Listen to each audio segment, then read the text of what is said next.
जय श्री कृष्णा। ओम श्री परमात्मने नमः। श्रीमद् भगवद गीता अध्याय 12 श्लोक नंबर 1। अर्जुन उवाच। एवं सतत युक्ता ये भक्ता त्वां पर्युपासते ये चाप्यक्षरम् अव्यक्तम् तेषां के योग वित्तमा।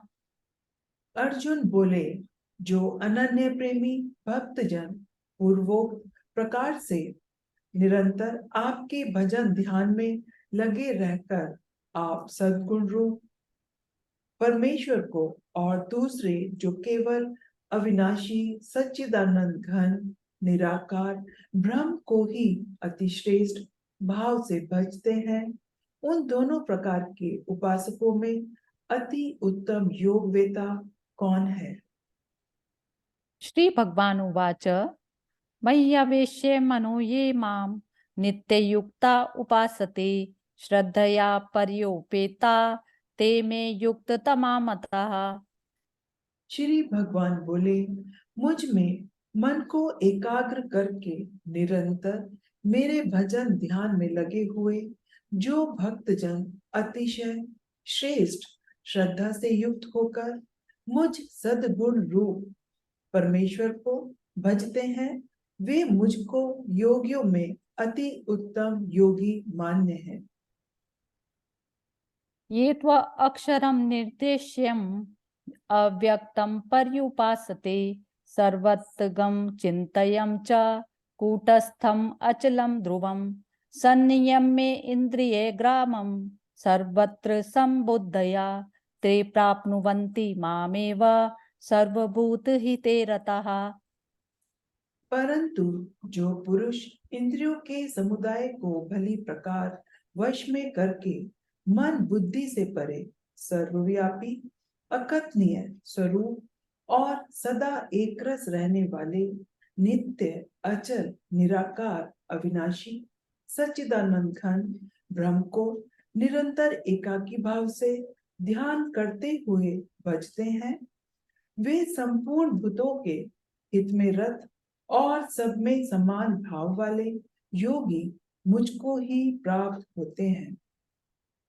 क्लेशो अधिकतरस्तेषाम् अव्यक्तासक्त चेतसाम् अव्यक्ता हि गतिर्दुःखम् देहवद्भिरपाप्यते। उन सच्चिदानंद घन निराकार ब्रह्म में आसक्त चित्त वाले पुरुषों के साधन में परिश्रम विशेष है, क्योंकि देह अभिमानियों के द्वारा अव्यक्त विषय गति दुख पूर्वक प्राप्त की जाती है। ये तु सर्वाणि कर्माणि मयि सन्न्यस्य मत्परः अन्येनेव योगेन मां ध्यायन्त उपासते।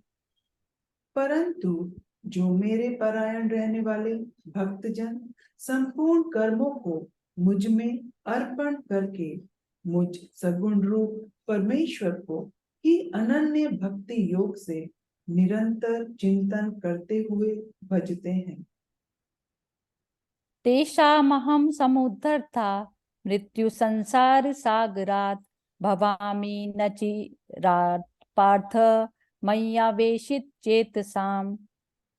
हे अर्जुन, उन मुझ में चित्त लगाने वाले प्रेमी भक्तों का मैं शीघ्र ही मृत्यु रूप संसार समुद्र से उद्धार करने वाला होता हूँ।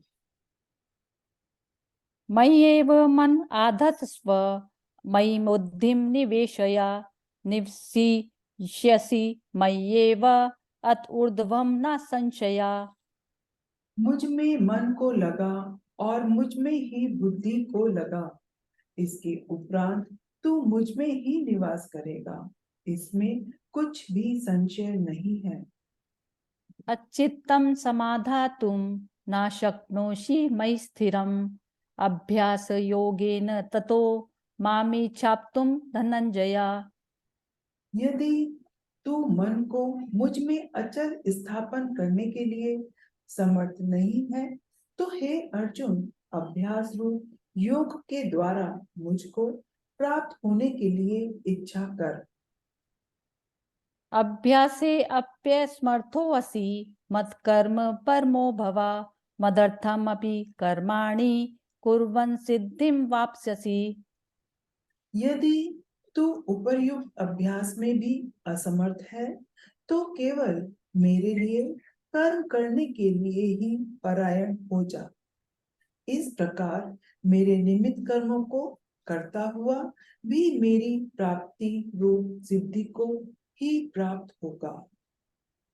अब इसमें अर्जुन ने भगवान से क्वेश्चन किया कि सगुण भक्ति ज्यादा श्रेष्ठ है या फिर निर्गुण भक्ति।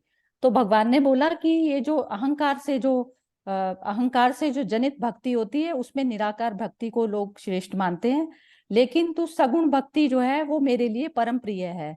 क्योंकि जब मनुष्य शरीर धारण किया है तो आपको व्यवहार सारा जो है शरीरधारियों के साथ में करना पड़ता है। अब शरीर में जब आप पूरा अपना मन का जब मन सीधा जो है आपका शांति में स्थापित होने के लिए जो जो कर्म करता है तो वो उसको कहते हैं सगुण भक्ति। सगुण भक्ति में आप के लिए शरीर आकार रूप सब मिट जाता है। आप भक्ति किसकी कर रहे हैं? ब्रह्म के प्रति की जो भक्ति होती है जिसमें आपका सिर्फ मेन लक्ष्य सिर्फ शांति स्थापित करना ही होता है। तो जब उसके प्रति भक्ति की जाती है तो उस भक्ति को भगवान ने इसमें श्रेष्ठ बताया है, सगुण भक्ति को। जय श्री कृष्णा।